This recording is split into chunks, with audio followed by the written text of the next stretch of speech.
Admiral Zexithara stood on the bridge of his flagship, the Crimson Dawn, watching the stars streak past through the viewing port. His forearms moved gracefully across the command console while his golden eyes focused on the tactical display. The Third Fleet of the Galactic Empire spread out behind him like a deadly swarm of metal wasps, each ship gleaming with the polished perfection that marked Imperial technology. "Admiral, we are approaching the target system," reported Commander Veltar from the navigation station. "The primitive world they call Earth should be visible soon." Zexithara's mandibles clicked together in what passed for a smile among his species. Another conquest, another world to add to the Empire's vast collection. For 3,000 years, the Galactic Empire had expanded across the galaxy, bringing civilization to the primitive races scattered among the stars. Some species joined willingly after seeing the Empire's superior technology. Others required more persuasion. The humans would require persuasion. Intelligence reports painted them as a young species, barely 200 years into their industrial age. They had only recently achieved faster-than-light travel and possessed crude energy weapons. Their ships were small, inefficient, and built with primitive materials like steel and titanium instead of the advanced composites used by civilized races. "Sir, we are entering the outer system now," announced the sensor operator. "Initial scans show..." "This is strange." Zexithara's attention sharpened. "Report. The planetary defenses are not what we expected, Admiral. There are no orbital defense platforms around the third planet. No military installations on their moon. Their space traffic appears to be mostly commercial vessels moving between their planet and what appears to be mining operations in the asteroid belt." The Admiral frowned. Most primitive species at least attempted to defend their homeworld when the Empire arrived. They built crude weapons platforms or assembled their pathetic fleets in a desperate last stand. The humans seem to be ignoring them entirely. "Perhaps they have not detected us yet," suggested Commander Veltar. "Impossible. Our fleet displacement is massive enough to be detected by any civilization with basic space technology." Zexithara studied the tactical display more carefully. "Show me these mining operations." The main screen shifted to display the asteroid belt between the fourth and fifth planets. Thousands of asteroids drifted in their ancient orbits, many showing signs of human industrial activity. Mining ships moved between the larger rocks, extracting metals and other resources. It looked exactly like what a primitive species would do when they first reached their asteroid belt. "Wait," said the sensor operator, his voice rising with confusion. "Admiral, there is something else. I am detecting a massive energy signature near the largest asteroid cluster. Show me." The screen zoomed in on a section of the asteroid belt where several large rocks had been grouped together. At first it looked like a natural formation, but as the image sharpened, details became clear that made no sense. What they were looking at was definitely artificial, but it was unlike any spacecraft in the Imperial database. The structure appeared to be built from actual asteroids, welded and fused together into a single massive object. Hull plating from human ships covered sections of the rocky surface, while what looked like engine exhausts protruded from various points. The whole thing was easily 3 times the size of Admiral Zexithara's flagship. "That cannot be a ship," Commander Veltar said, staring at the display. "It is too large. No species builds ships that size from asteroid material." The sensor operator worked frantically at his station. "Admiral, I'm reading massive power signatures from inside that object. Whatever it is definitely artificial and it is definitely active." As they watched, crude human writing became visible along one side of the massive structure.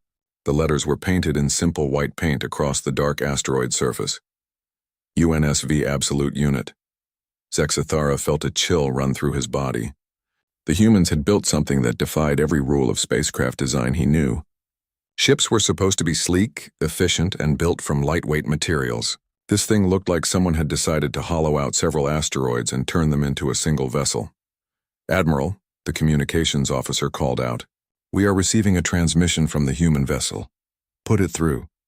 The main screen flickered and showed the interior of what appeared to be a command center carved directly into rock. A human female in a simple blue uniform sat in a chair that looked like it had been welded together from scrap metal. Behind her, other humans worked at stations that appeared to be built into the asteroid walls themselves. "Greetings," the human said in perfectly clear galactic standard. "I am Captain Sarah Chen of the United Nations Space Vessel Absolute Unit. We have been expecting you." Zexathara composed himself quickly. I am Admiral Zexathara of the 3rd Imperial Fleet. By order of the Galactic Empire, this system is now under Imperial control. You will surrender immediately or face the consequences. Captain Chen smiled, and something about that expression made the Admiral uncomfortable. We appreciate the offer, Admiral, but we will have to decline. Earth is not interested in joining your empire. You do not understand, Zexathara said, his voice hardening. This is not a negotiation. Look around you. You face the might of an entire Imperial fleet. Your single vessel, no matter how large, cannot stand against us. You might be surprised, Captain Chen replied calmly. Would you like to find out? The transmission ended. Commander Veltar looked at his admiral with confusion. Sir, surely they cannot be serious. That is just one ship against our entire fleet. Zexathara studied the massive asteroid ship on his display. Something about this situation felt wrong. The humans were acting too confident, too calm.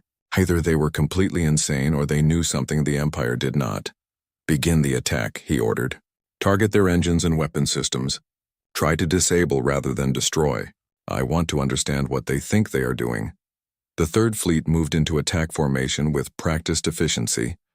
27 Imperial cruisers and destroyers took position around the human vessel, their energy weapons charging and missile tubes loading. The Crimson Dawn led the formation, its main plasma cannon aimed directly at the center of the asteroid ship. All ships report ready. Admiral, announced the tactical officer. Zexathara looked at the massive human vessel one more time. It just sat there in space, not moving, not raising shields, not powering weapons. Either the humans were paralyzed with fear, or this was the most elaborate suicide mission in galactic history. Fire. 27 Imperial warships opened fire simultaneously. Plasma beams lanced across space, striking the asteroid hull of the human vessel. Energy missiles followed, their warheads designed to overload enemy shields and disable ship systems. The attack should have ended the battle in seconds. Imperial weapons were designed to penetrate any known defensive system and disable ships with surgical precision. Instead, the plasma beams struck the asteroid surface and simply spread out across the rock like water hitting a stone. The missiles exploded against the hull and accomplished nothing more than blackening small sections of the surface. The massive human ship sat in space completely undamaged. Impossible, whispered Commander Veltar. Zexathara stared at the tactical display in shock. Nothing could absorb that much firepower without taking damage. The humans had not even raised energy shields. They were just sitting there, letting Imperial weapons strike their ship, and somehow remaining completely unaffected. Then the asteroid ship began to move. For something that size, it should have been slow and clumsy. Instead, it turned with surprising grace and began accelerating toward the Imperial fleet. As it moved, sections of the asteroid hull began to open like flower petals, revealing dark spaces within. Admiral, the sensor operator said, his voice tight with fear. I am detecting massive weapon signatures from inside that ship. Energy levels are off our scales. The human vessel completed its turn and faced the Imperial fleet directly. In the silence of space, it looked like an ancient mountain that had somehow learned to fly and decided to go to war. Captain Sarah Chen sat in her command chair, carved directly from the asteroid rock that surrounded her. The bridge of the Absolute Unit looked nothing like the sleek control rooms of other spacefaring civilizations. Instead of elegant curves and smooth surfaces, everything was built from practical necessity. Control panels were welded to rock walls, cables ran through carved channels in the stone, and the main viewing screen was simply a large monitor bolted to what used to be the interior wall of an asteroid. Ma'am, the Imperial fleet has fired on us, reported Lieutenant Rodriguez from the weapons station. Plasma beams and energy missiles. No damage to report, Sarah nodded calmly. She had expected this. The Empire always attacked first and asked questions later. It was their way of showing primitive species how outclassed they were. Unfortunately for them, humans had a different approach to shipbuilding than anyone else in the galaxy. How thick is our hull at the impact points? She asked. Approximately 200 meters of solid rock plus the titanium plating, came the reply. Their weapons are just making scorch marks on the surface, Sarah smiled. When human engineers first learned that other species built their ships from lightweight materials for speed and efficiency, they had asked a simple question. Why not just make the ship thick enough that weapons cannot hurt it?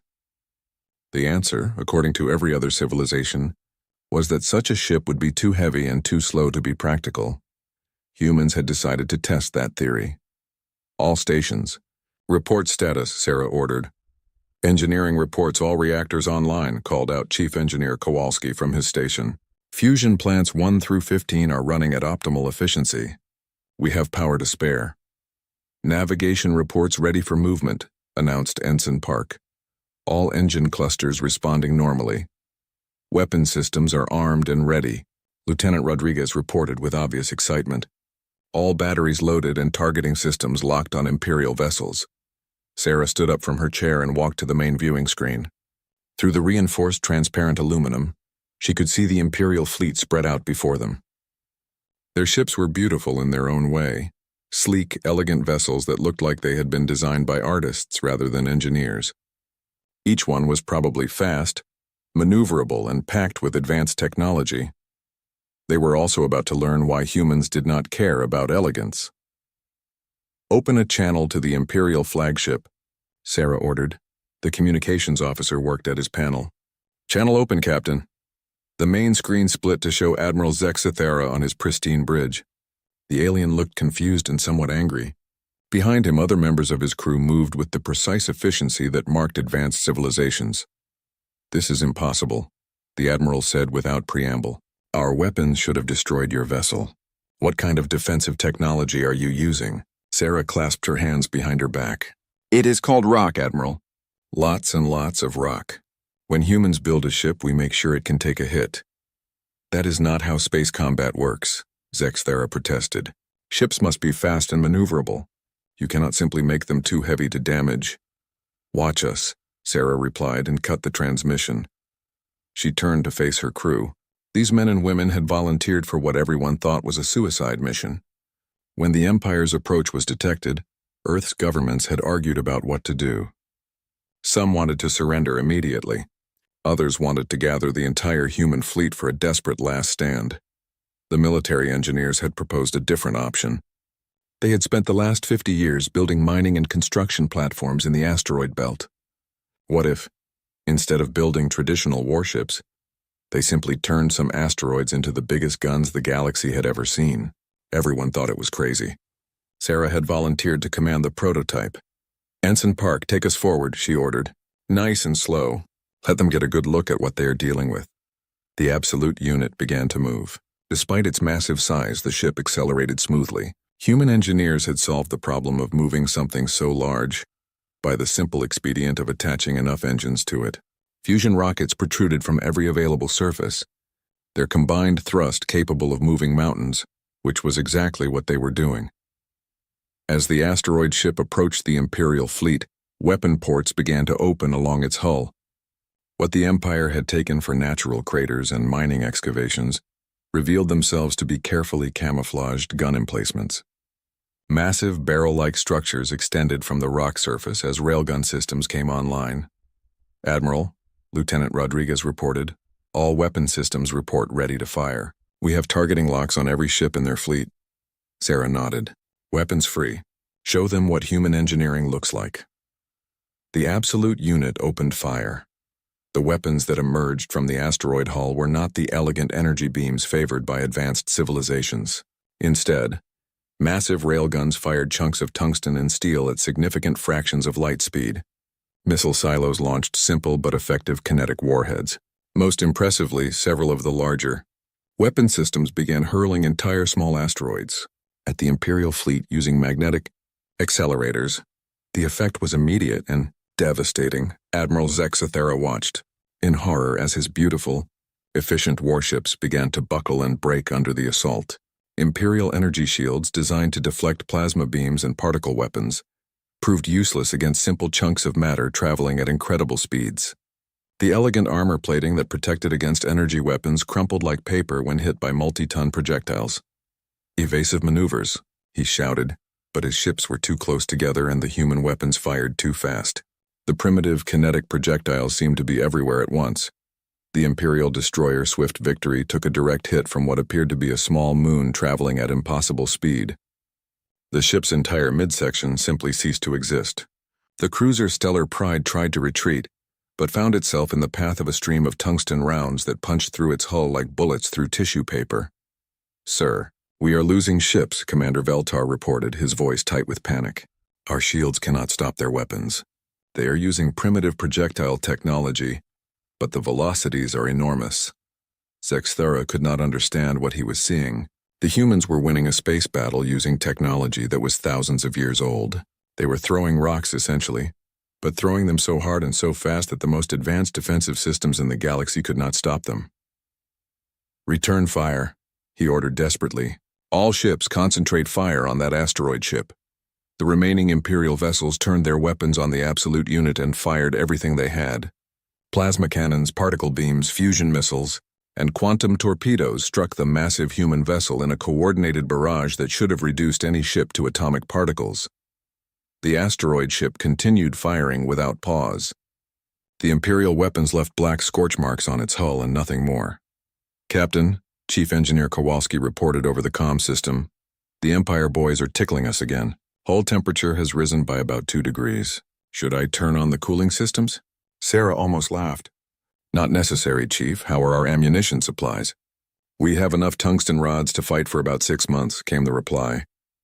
"And the asteroid belt has plenty more rocks if we need them." The Imperial fleet was in full retreat now, their elegant formations broken and scattered. Several ships trailed atmosphere and debris as they tried to escape the range of the human weapons. Others simply tumbled through space, their crews either dead or unconscious. Sarah watched them go with satisfaction. The first test of human military engineering had been a complete success. The Empire had come expecting to face a primitive species with crude weapons and simple tactics. Instead, they had encountered humans who looked at the problem of space combat and decided that the best defense was making your ship too tough to hurt, and the best offense was making your weapons impossible to stop. The galaxy was about to learn a very important lesson about human engineering. When in doubt, make it bigger and add more guns. Admiral Zexthera gripped the command rail of his flagship as another Imperial cruiser exploded in the distance. The Crimson Dawn shook from the impact of human weapons striking its hull, and warning lights flashed across every control panel on the bridge. In 30 years of naval service, he had never seen anything like this. "Sir, the Golden Spear has lost main power," reported Commander Veltar, his forearms working frantically at his station. "The Void Hunter is venting atmosphere from multiple hull breaches." "The Night's Edge has gone completely silent." The Admiral stared at the tactical display in disbelief. Half of his fleet was either destroyed or disabled, and they had not managed to inflict any significant damage on the human vessel. Every rule of space combat that he had learned was proving useless against these primitives. "How are they doing this?" he demanded. "Our intelligence report said they barely achieved faster-than-light travel. Their technology should be centuries behind ours." The sensor operator looked up from his station with fear in his eyes. "Admiral, I think I understand what they are doing. They are not using energy weapons at all. Every projectile they fire is solid matter accelerated to extreme velocities." "That is impossible," Commander Veltar protested. "Kinetic weapons require enormous amounts of energy to be effective in space combat. No power system could sustain such an attack." "Sir," the communications officer interrupted, "I am intercepting human transmissions from their asteroid ship. They appear to be discussing their weapon systems openly." Zexthera felt a chill of dread. "Put it on speakers." The bridge filled with human voices speaking in their crude but efficient language. The translation system worked quickly to convert their words into galactic standard. "Engineering to bridge," came a calm human voice. "Reactor output is steady at 40% capacity. We can maintain current rate of fire indefinitely." "Copy that, Chief," replied what must be Captain Chen. "Weapons, what is our ammunition status?" "We have used approximately 3% of our tungsten rod supply," another voice reported. "At current rate of fire, we can continue for approximately 250 hours before needing to resupply." Zexthera felt his mandibles drop open. The humans were treating this devastating battle like a routine training exercise. They were using less than half their ship's power and had barely touched their ammunition supplies. "Sir," the sensor operator said urgently, "I am detecting movement in other parts of the asteroid belt. There are more ships approaching." The main display shifted to show the broader tactical situation, and what Admiral Zexthera saw made his blood run cold. Across the asteroid belt, more massive structures were beginning to move. What he had taken for mining installations and asteroid processing facilities were revealing themselves to be additional human warships. Each one was built in the same impossible style as the absolute unit, actual asteroids converted into mobile weapons platforms. Some appeared to be hollowed-out moons. Others looked like space stations that had been modified for combat. One massive structure appeared to be an entire planetary ring system that had been turned into a single enormous ship. "Impossible," whispered Commander Veltar. "They have weaponized their entire asteroid belt." The largest of the approaching vessels was beyond anything in Admiral Zexathara's experience. It appeared to be built from a captured comet. Ice and rock fused together into a ship the size of a small moon. As it moved closer, weapon ports opened along its surface like the eyes of some ancient space-dwelling beast. "This is Captain Rodriguez of the UNSV Big Stick," came a new human voice over the communications channel. "We are moving to support the absolute unit. All Imperial vessels are advised to surrender immediately." Behind the Big Stick, more human ships approached. Each one was unique, built from whatever large object had been available when construction began. Admiral Zexathara identified what appeared to be a weaponized space elevator, its massive structure bristling with railguns and missile launchers. Another ship looked like it had been built from a disassembled space station, its modular components rearranged into the shape of a giant hammer. "Admiral," the communications officer said with panic in his voice, "the humans are broadcasting on all frequencies. They want to talk." "Put them through," Zexathara ordered. Though he dreaded what he might hear, Captain Chen's image appeared on the main screen again. Behind her, the asteroid bridge looked exactly the same as before, as if she had not just been commanding a devastating space battle. "Admiral Zexathara," she said politely, "I hope you are beginning to understand your situation. The ship you have been fighting is just our prototype. As you can see, we have been busy in our asteroid belt." The Admiral tried to maintain his composure. "What do you want?" "Nothing complicated," Captain Chen replied. "We want you to leave our solar system and not come back. We want you to report to your superiors that Earth is not interested in joining the Galactic Empire, and we want you to understand that if you attempt to return with a larger fleet, we will be ready for you." Behind her, one of the human crew members called out, "Captain, the Big Stick is asking if they can test their new orbital bombardment system on the Imperial flagship." "Not yet." "Lieutenant," Captain Chen replied calmly, "give the Admiral a chance to make the smart decision." Zexathara looked at his tactical display again. The human fleet had grown to include dozens of massive vessels, each one larger than his flagship. His own force was down to less than half strength, and every minute of combat had proven that Imperial weapons were useless against human engineering. "Sir," Commander Veltar said quietly, "recommend immediate withdrawal. We cannot win this engagement." The Admiral knew his second-in-command was right, but accepting defeat to a primitive species would end his career and possibly his life. The Empire did not tolerate failure, especially failure on this scale. "Open a channel to Imperial Command," he ordered. "Priority 1 emergency transmission." When the connection was established, Admiral Zexathara found himself looking at the stern face of Fleet Marshal Kethvar, Supreme Commander of all Imperial naval forces. "Admiral," the Marshal said coldly, "explain why you are requesting emergency assistance for what should have been a routine subjugation mission." Zexathara took a deep breath. "Sir, the humans have developed weapons and tactics that our current fleet cannot counter. They have built warships from asteroid material that our weapons cannot penetrate. Their kinetic weapon systems can destroy our ships with ease." "Impossible," Fleet Marshal Kethvar replied. "No primitive species possesses such technology. You are making excuses for poor tactical planning."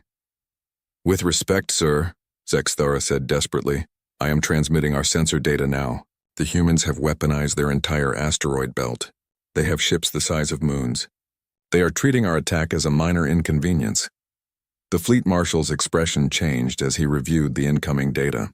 His eyes widened as he saw the size and power readings of the human vessels. "By the void," he whispered. "What kind of species builds ships from asteroids?" "The kind that asks why not instead of why," Captain Chen's voice said suddenly. Both Imperial officers turned in shock to see that the human had somehow tapped into their secure communication channel. "Hello, Fleet Marshal," Captain Chen continued pleasantly. "I am Captain Sarah Chen of the United Nations Space Forces. I thought you might like to hear directly from us about our intentions. This channel is encrypted with quantum security protocols, Fleet Marshal Kethvar protested. How are you accessing it? We asked our computer engineers to break your encryption, Captain Chen replied. They said it was impossible with current technology. So we built better technology. Humans have a saying, if you cannot find a way, make one. The Fleet Marshal stared at her image with growing alarm. What do you want? We want to be left alone, Captain Chen said simply. Earth has no interest in joining your empire or fighting your wars. We will defend ourselves if attacked, but we prefer to focus on more constructive activities. Such as? Captain Chen smiled, and again there was something unsettling about that expression. Building bigger ships and better weapons, mostly. It turns out that converting asteroids into mobile weapons platforms is quite addictive. We have some very exciting projects in development. Behind her, another human voice called out, Captain, the engineering team wants to know if we can show them the planet cracker. Not yet, Chief, Captain Chen replied. I think the Admiral has seen enough for today. Fleet Marshal Kethvar sat in his command center aboard the Imperial dreadnought Eternal Dominion, 3 star systems away from the disaster that had befallen Admiral Zexathera's fleet. Before him, holographic displays showed the intercepted human communications from the Sol system, and what he heard made him question everything he thought he knew about warfare. Database. Compile all available intelligence on human military engineering. He ordered his AI assistant. Compilation complete? Fleet Marshal. The artificial mind replied. Warning. Human engineering practices do not conform to established galactic military doctrine. That, Kethvar thought grimly, was becoming obvious. The first intercepted transmission showed human engineers discussing their ship construction methods. What he heard defied 3,000 years of naval architecture. The problem with traditional ship design, a human engineer was explaining to his colleagues, is that everyone focuses on weight and speed. But what if we just don't care about those things? What if we make the ship so tough that it doesn't need to dodge anything? But the fuel requirements alone would be astronomical, another human protested. So we build bigger fuel tanks, came the reply. And bigger engines. And if it's still too heavy, we build even bigger engines. What about maneuverability? We attach engines to every surface. If you have enough thrust, anything can be maneuverable. Fleet Marshal Kethvar paused the recording and rubbed his temple with 2 of his hands. The humans were discussing fundamental problems of spaceship design, as if they were simple engineering challenges to be solved with more materials and bigger components. The next transmission was even worse. Command. This is Chief Engineer Kowalski aboard the Absolute Unit. The recording began. We have completed testing of our primary weapon systems. I am pleased to report that our Throw Rocks Really Hard approach is working exactly as intended. Clarify Throw Rocks Really Hard, came Captain Chen's voice. Ma'am, our main railgun can accelerate a tungsten rod to approximately 15% of light speed. At that velocity, the kinetic energy is sufficient to penetrate any known armor system. The beauty of it is that it's just physics. No exotic particles, no energy shields to worry about. Just good old-fashioned momentum transfer. And ammunition supplies? Effectively unlimited, Captain. The asteroid belt contains more projectile material than we could use in 1,000 years of continuous warfare. If we run low on processed tungsten, we can just grab another asteroid and throw the whole thing. Fleet Marshal Kethvar felt a chill run through his body. The humans were not just building impossible ships. They were approaching warfare itself from a completely different direction. Where civilized species developed elegant energy weapons and sophisticated defensive systems, humans asked a simple question. What happens if we just hit the enemy really, really hard? The third transmission made him understand the true scope of the problem. Asteroid Mining Station 7 to Earth Command, a human voice reported. Conversion of mining platform Delta to weapons configuration is complete. The station can now accelerate itself to combat speeds and brings 47 railgun systems online. Designation: UNSV Sledgehammer. Copy that, Station 7, came the reply from Earth. How many more platforms can be converted? All of them, sir. We have approximately 312 mining platforms, processing stations, and construction facilities in the belt. Each one can be converted to military configuration within 6 months. Begin conversion immediately. Priority goes to the largest platforms first. Fleet Marshal Kethvar stopped the recording and stared at his tactical display. The humans were not just building a few experimental warships. They were converting their entire industrial infrastructure into a mobile weapons platform. Every mining station, every construction facility, every piece of equipment in their asteroid belt was being turned into an instrument of war. "Sir," his aide reported, "we have received Admiral Zexathara's full after-action report." "Display it." The holographic projector showed a detailed breakdown of the battle, including sensor readings from the human ships. What Kethvar saw made his worst fears come true. The human vessel that had destroyed half the Third Fleet was not even a proper warship. According to the technical analysis, it was literally a hollowed-out asteroid with engines, weapons, and life support systems bolted onto it. The armor that had proven impervious to Imperial weapons was not advanced composite material or energy shielding. It was just rock. Lots and lots of rock. "Computer, analyze human defensive strategy," he ordered. "Analysis complete," the AI replied. Human defensive philosophy appears to be based on the principle of make the ship too thick for weapons to penetrate. Their vessels sacrifice speed and efficiency for extreme durability. Estimated armor thickness on the primary target, 200 to 300 meters of solid rock. That should make their ships too slow and clumsy for effective combat. Negative, Fleet Marshal. Humans compensate for increased mass by installing proportionally larger engine systems. Their ships achieve adequate maneuverability through brute force application of thrust. Kethvar felt a headache building behind his eyes. The humans were solving complex engineering problems by simply ignoring them and applying more resources until the problems went away. What about their weapon systems? Human weapons technology focuses on kinetic energy rather than exotic particles or energy projection. They accelerate solid projectiles to extreme velocities using magnetic acceleration. While primitive in concept, the energy levels involved make their weapons devastatingly effective against any known defensive system. But surely the power requirements, humans, have installed multiple fusion reactors on each vessel. Rather than optimizing for efficiency, they generate overwhelming amounts of power and use it for both propulsion and weapon systems. The Fleet Marshal sat back in his command chair and tried to process what he was learning. The humans had looked at every rule of spacecraft design and decided to break them all. Instead of building fast, efficient ships with elegant weapon systems, they built flying fortresses that moved by brute force and attacked by throwing things really hard. The worst part was that it worked. "Sir," his communications officer reported, "we are receiving another transmission from the Sol system. It appears to be a general broadcast to all Imperial forces." "Put it through." Captain Chen's image appeared on the main display. She was still sitting in her asteroid command center, looking as calm and confident as ever. "Greetings to the Galactic Empire," she began. "This is Captain Sarah Chen, representing the United Nations of Earth. We understand that our recent defensive actions may have caused some confusion among your military planners." Fleet Marshal Kethvar leaned forward, eager to hear what the humans had to say. "We want to make our position clear," Captain Chen continued. "Earth has no interest in joining your empire or participating in your galactic politics. We simply want to be left alone to pursue our own development. However, we are prepared to defend ourselves if necessary." Behind her, Kethvar could see human engineers working at stations carved directly into the asteroid walls. Everything about their technology looked crude and improvised, yet it had proven devastatingly effective. "We realize that our approach to space combat may seem unusual," Captain Chen said with a slight smile. "Most civilizations develop sophisticated energy weapons and advanced defensive systems. Humans prefer a more direct approach.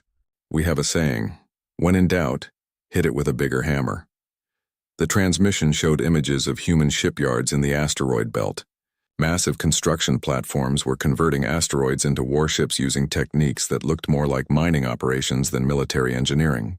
Entire rocky bodies were being hollowed out, reinforced, and fitted with engines and weapons. "We hope this demonstration has been educational," Captain Chen concluded. "Earth is willing to establish peaceful diplomatic relations with any civilization that respects our independence. However, any attempt to conquer or subjugate our world will be met with appropriate force." The transmission ended, leaving Fleet Marshal Kethvar staring at a blank screen. His aide approached cautiously. Sir, what are your orders regarding the Sol system? Kethvar considered his options. He could assemble a larger fleet and attempt to overwhelm the human defenses. But the intelligence report suggested that the humans would simply build more ships and bigger weapons.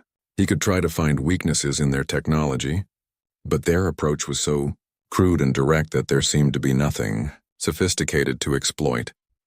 Or he could do something that the Galactic Empire had never done in 3,000 years of expansion. Send a message to Imperial Command, he ordered. Recommend that the Sol system be classified as a restricted zone. All Imperial vessels are to avoid human space until further notice.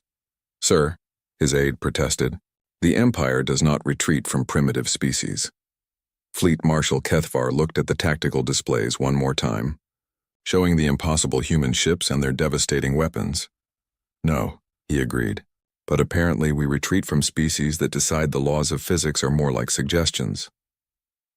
6 months after the disaster at Sol, Emperor Vexthul the Eternal sat in his throne room aboard the mobile palace ship Heart of Empire, reviewing reports that challenged everything he believed about galactic civilization. Around him, his advisors shifted nervously as they waited for his reaction to the intelligence briefings. Read me the summary again, the Emperor commanded, his ancient voice carrying the weight of 3 millennia of absolute rule. High Admiral Korseth, Supreme Commander of all Imperial forces, cleared his throat and began reading from the official report. The species known as humans have established a defensive perimeter around their solar system, using unconventional military technology. All attempts to classify their capabilities using standard Imperial assessment protocols have failed. Failed how? Sir, they appear to have weaponized the concept of making things bigger until they work, the Admiral replied, his voice heavy with disbelief. Our military analyst cannot find any theoretical limits to their approach. Emperor Vexthul leaned forward on his crystal throne. In 5,000 years of life, he had seen the rise and fall of countless civilizations. None had ever confused him quite like this. Show me the latest intelligence, he ordered. The holographic display activated, showing the Sol system as observed by long-range Imperial sensors. What the Emperor saw made him question his understanding of engineering. The human asteroid belt had been almost completely converted into a mobile defense network. Hundreds of massive ships patrolled between the planets, each one built from asteroids, comets, or space installations. The largest vessels were beyond anything in Imperial records, flying mountains bristling with weapons and propulsion systems. Computer, identify the largest human vessel, the Emperor commanded. Designating primary target, the AI responded. Human vessel designation, UNSV absolutely ridiculous. Estimated mass equivalent to a small moon. Primary armament, appears to be the entire ship, which functions as a kinetic projectile weapon. Explain. The vessel is designed to accelerate to significant fractions of light speed and impact enemy targets directly. Secondary armament includes approximately 4,000 individual weapon systems of various types. Emperor Vexthul felt something he had not experienced in centuries, genuine confusion. They built a ship designed to ram other ships? Affirmative. Intelligence suggests that human engineers determined that the most efficient way to destroy large targets was to hit them with something bigger and faster. The Emperor studied the display more carefully. Around the massive ramming ship, smaller vessels moved in formation.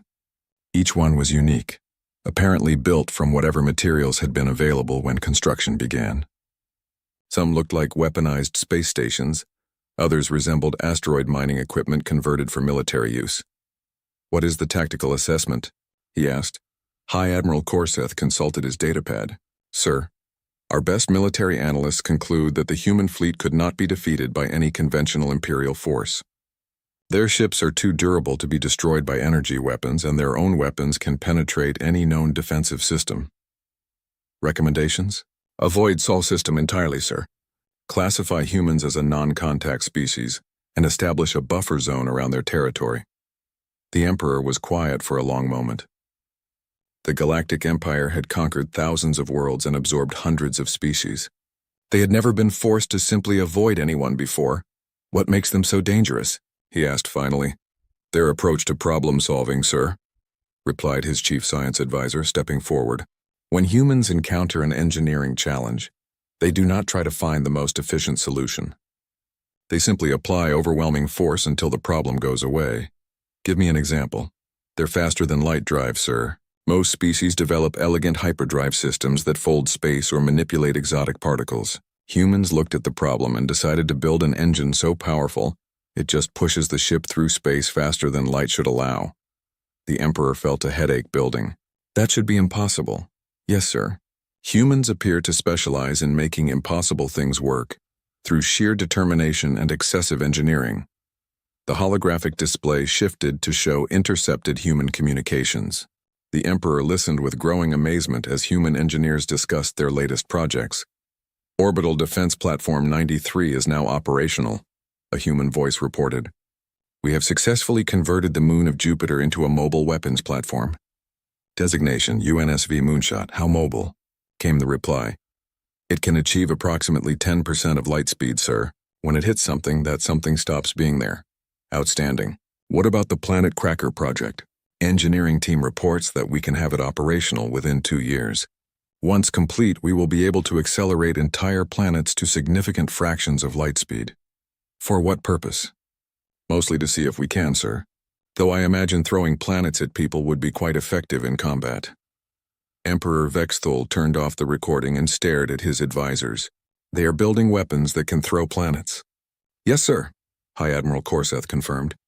Human engineering philosophy appears to be, if it is worth doing, it is worth overdoing.